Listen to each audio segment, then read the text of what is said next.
Head back home, you penniless, unemployed hag. What's the scam with you tagging along on this trip, Grady's? My disappointment in my family was as predictable as ever. Well, I'll give them a taste of their own medicine. While reveling in some solitary moments away from their company, I resolved to take matters into my own hands. Just then, my brother's voice chimed in on the phone. Hey, what's going on, sis? What have you done? My name's Lucy, a 30-year-old office worker, and for the past 3 years, I've been with someone special, Alan. He's a genuine gentleman who not only treats me with kindness but deeply cares for me. We first crossed paths in college, he was my senior, and I often turned to him for advice on work or personal matters. He always listened intently and offered wise counsel. As we transitioned into the working world, we kept in touch, meeting regularly. Then, one day, he confessed his feelings and we embarked on a relationship. Since then, our journey together has been blissful, filled with shared moments and dreams of a future together. Then came the day when Alan popped the question, Lucy, I want to spend the rest of my life by your side. Will you marry me? Yes, we both agreed, and the decision to tie the knot was made. Swiftly, we shared the news with our families. Nice to meet you, I'm Lucy, I introduced myself warmly. Oh, so we finally meet. Alan has talked a lot about you, his mother exclaimed with a smile. You're just as lovely as he described, I replied, feeling the hint of shyness. Don't sell yourself short. Come on in, make yourself at home, she insisted kindly. Thank you, I said gratefully. Alan had lost his father a few years back, leaving only his mother in the family home. I was anxious about meeting her, but she greeted me with open arms. Over tea and snacks, we engaged in a delightful conversation, easing any worries I had about fitting into the family. Lucy, you're truly a remarkable person. I couldn't be happier that you'll be joining Alan as his wife, my mother-in-law to be praised, her kind words catching me off guard and leaving me slightly flustered. I'm eagerly anticipating your wedding. Take care, Mom. Thank you for today, I replied, bidding her farewell. As our meeting concluded on a positive note, a sense of relief washed over me. However, the thought of introducing Alan to my own family immediately dampened my spirits. The truth is, I've never been particularly fond of my own family. The root of this issue stems from the way my parents treated me throughout my childhood. Both of them were star athletes. Mom excelled in track and field, while Dad dominated the soccer field. Their athletic prowess earned them scholarships to college, and naturally, they expected the same level of athletic achievement from their children. Unfortunately, I didn't possess the same athletic talents they did. Despite their efforts to nurture my sporting abilities by enrolling me in various activities like basketball, swimming, table tennis, and even figure skating, I remained average at best. It was evident that my parents were disappointed by my lack of athletic prowess. Then came the arrival of my younger brother Kyle. With aspirations of having a son, my parents eagerly enrolled him in sports as well. It turned out that Kyle had a natural talent for soccer. When the local youth coach praised his abilities, my parents were overjoyed and redirected all their attention towards him. Kyle is truly exceptional. He's something truly special, they would gush, their words implying my inadequacy. It seemed as though it was nothing more than a disappointment in their eyes. They lavished Kyle with attention and neglected me, even as I progressed through middle and high school. While I dedicated myself to my studies and excelled academically, they dismissed my achievements, claiming that academic success held no real value. When I expressed my desire to attend college, they brushed it off, citing financial constraints, so I relied on scholarships to pursue higher education. Meanwhile, Kyle continued to thrive in soccer, earning himself a scholarship to high school.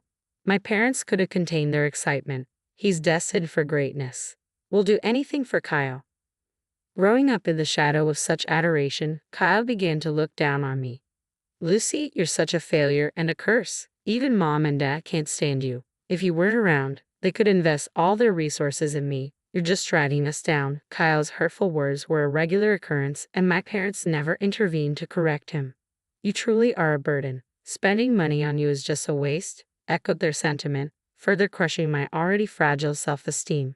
Despite managing to secure admission to a decent college and landing a job at a reputable company, my sense of worth remained battered, perpetually overshadowed by Kyle's accomplishments. He effortlessly earned yet another soccer scholarship for college, and my parents beamed with pride.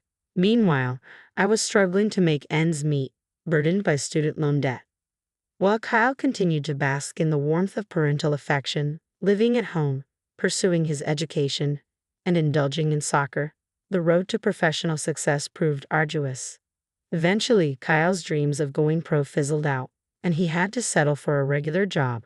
Yet my parents remained steadfast in their pride, and Kyle continued to enjoy the comforts of home, content in his own bubble. Every Christmas, when our extended family gathered, my parents insisted on my presence. They would introduce me as their disappointing daughter while lavishing praise upon Kyle, their pride and joy. But Lucy is thriving, she has a stable job, relatives would interject. No, no, Kyle is far more impressive. My parents would dismiss their comments, leaving me disheartened each time. It became a pattern. My family's consistent favoritism towards my brother, their disregard for my achievements. Eventually, I stopped attending these gatherings altogether.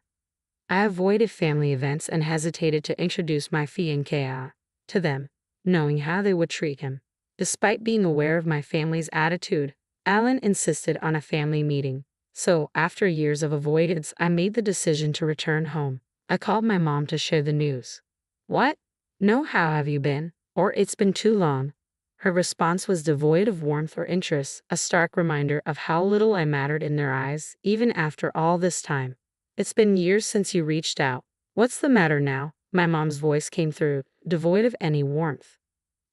Well, I'm getting married, and my fiancé wants to meet the family. Could we arrange that? I stuttered nervously. Why bother with all that hassle? Just tie the knot and be done with it. Her response was disappointingly cold. Just as I was processing her words, Kyle's voice cut in. Mom, who are you talking to? He inquired. It's Lucy. She's talking about having a family meeting because she's getting married. Really? That sounds amusing. I'd love to see who this guy is. Let's invite them, Kyle chimed in, his tone dripping with sarcasm. Fine, if Kyle insists, my mom relented, her tone lacking enthusiasm. All right, you can come for the meeting, she added, a hint of obligation in her voice. After overhearing their conversation, I felt a whirlwind of emotions. Despite their lukewarm invitation, I reasoned that they did express some desire to see me. So, on my next day off, I made the decision to visit my family. Just be prepared for the worst. They might not treat you well, Alan cautioned me. Yeah, I understand. But from that brief phone call, it sounds like you have quite the family dynamic, I replied, trying to lighten the mood. This isn't a laughing matter. I've had my fair share of struggles with them, Alan reminded me solemnly. I insist on meeting your family before we tie the knot. We'll keep it brief, all right? I urged Alan as we drove to my family home. Upon arriving, we rang the doorbell, but no one answered. Resorting to my key, I let us in. As we entered the living room, I was taken aback to find my family seated on the sofa. What surprised me even more was the presence of an unfamiliar young woman. Deciding to start with a simple greeting, I spoke up. Hello, everyone. It's been a while. This is my fiancé, Alan. Pleasure to meet you all. I introduced Alan, prompting my family's gaze to shift towards him. Well, I half expected Lucy to bring home some dull, unremarkable fellow, but you seem all right, Kyle remarked crudely, eliciting an awkward chuckle from Alan. Kyle, who's the woman next to you? Your girlfriend? I couldn't hide my irritation at Kyle for bringing an unexpected guest to our pre-planned family gathering. But Kyle's response caught me off guard. She's my wife, Mia. We've been living here since we got married. He dropped the bombshell casually. What?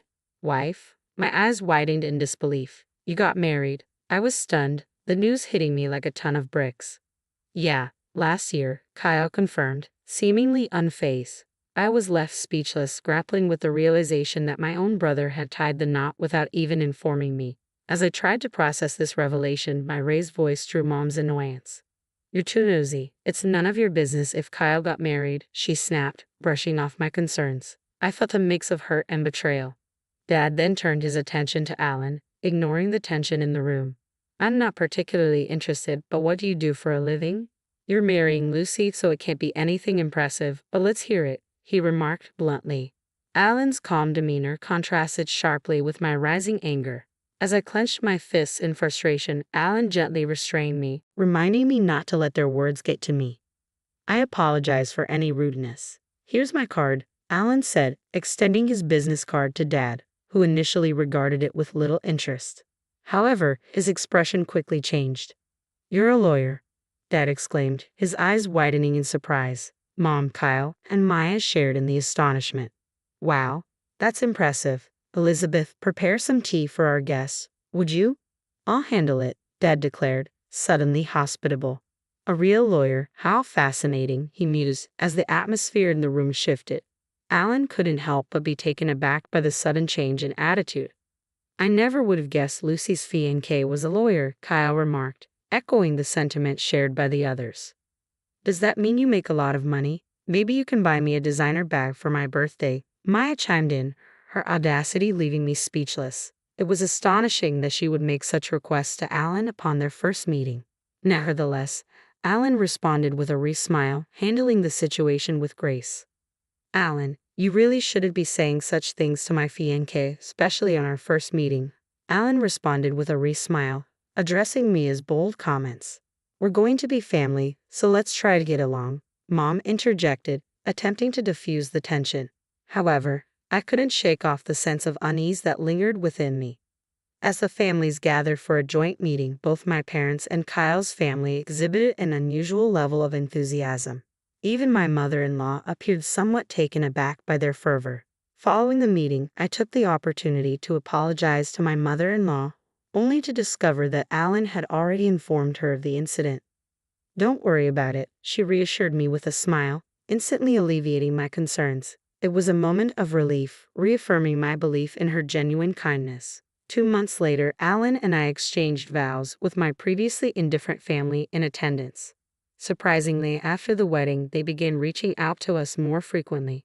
"Why don't you and Alan join us for dinner sometime? We know this wonderful restaurant," Mom's voice would chirp over the phone. I couldn't shake the suspicion that they were eyeing Alan's money, given his profession as a lawyer.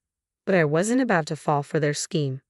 "We're tied up at the moment, so we can't commit to anything right now. We'll keep you posted when we're available," I replied, keeping my tone neutral. "Sure, we'll be eagerly waiting. We're flexible with our schedule," Mom responded, her enthusiasm palpable. I felt a surge of disgust. It was clear they were more interested in exploiting my marriage to a wealthy man than in building a genuine relationship with me. After maintaining distance for some time, Mom called again a few months later.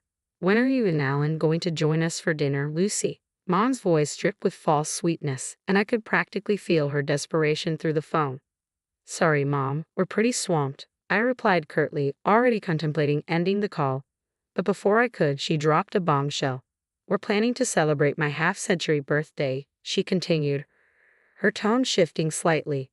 "After all, your father and I did see you through high school. It wouldn't hurt to show a little gratitude." I could feel her frustration mounting, expecting us to start treating her differently. But deep down, I couldn't deny that she had a point.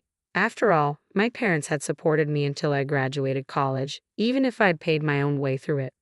Perhaps it was time to show a bit of gratitude. As Mom hit the big 5-0, I relented. "All right, count us in for the celebration."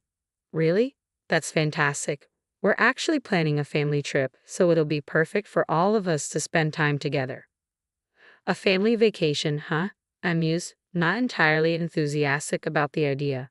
But then I realized it could be an opportunity to enjoy some quality time alone with Alan. When I brought up the idea to Alan, he was on board, so we decided to join the family trip. Mom's reaction was pure excitement. "Could you handle the reservations? I'll send you a bunch of URLs for hotels and plans," Mom requested eagerly.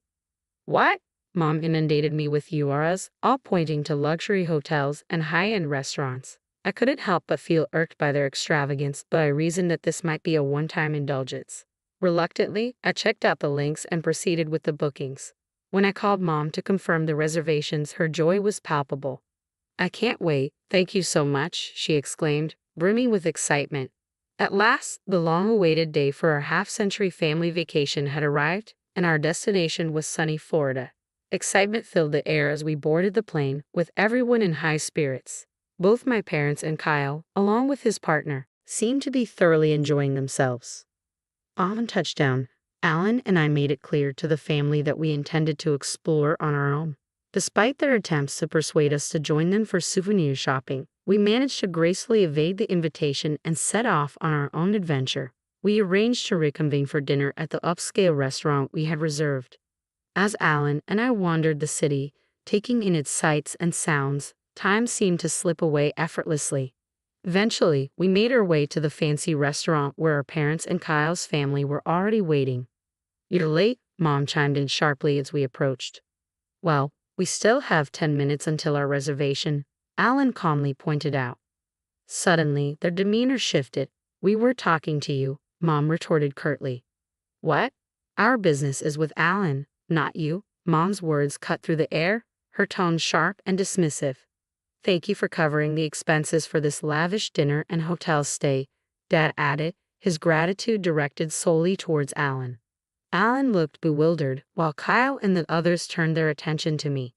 "You're finished here, Lucy. You don't deserve any of this. You're nothing but a burden," Kyle spat out angrily. "What are you even talking about?" I tried to reason, but their voices rose in unison. "Get out of here, you jobless loser. You have no place on this trip," they berated me, their words dripping with disdain. Disgusted by my family's treatment, I realized their intentions to exclude me from the beginning. So this is how it's going to be, I thought to myself, feeling a surge of determination. "You'll regret this." Without another word, I leaned in close to Alan and whispered, "Fine, I'll leave now."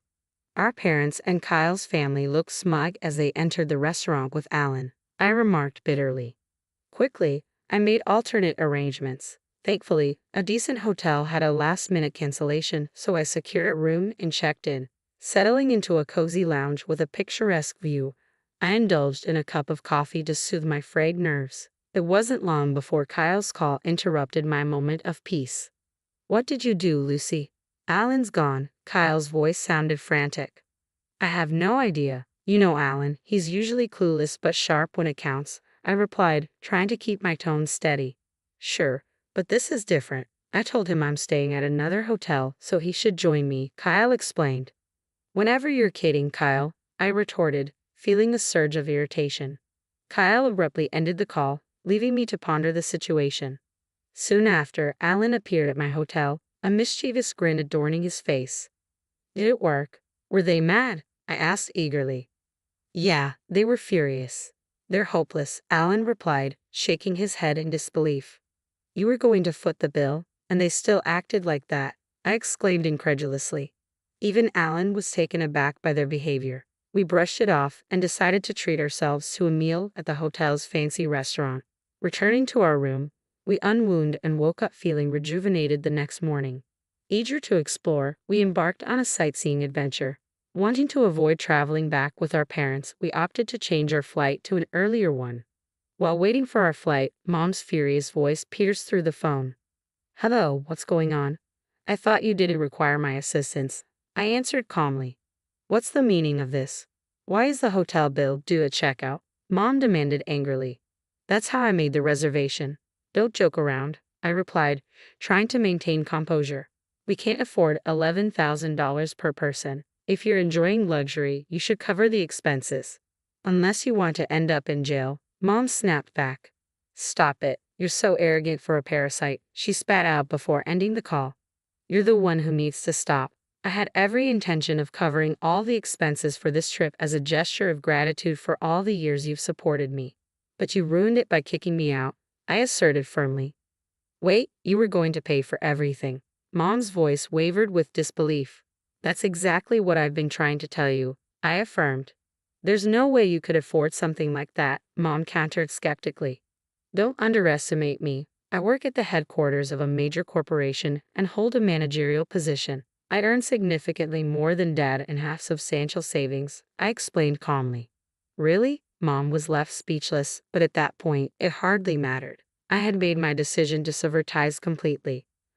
"I have to board the plane now, so goodbye," I stated, ending the conversation abruptly. "Wait, hold on," I muttered before swiftly ending the call and blocking all their numbers. Fortunately, they were unaware of our address or workplaces, preventing any unexpected visits. However, my Nave family made a reckless move by storming the law firm listed on Alan's business card. Their disruptive behavior led to chaos, with Kyle even causing damage to office equipment, resulting in their arrest.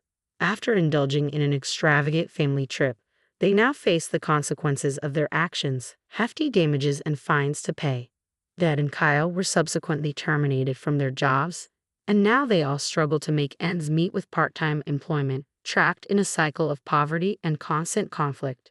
It's a stark lesson in be what you sow. On the other hand, Alan and I continue to lead a contented life. I'm overjoyed to announce that I'm expecting, and we recently welcomed our beautiful daughter into the world, celebrating the momentous occasion with my supportive mother-in-law.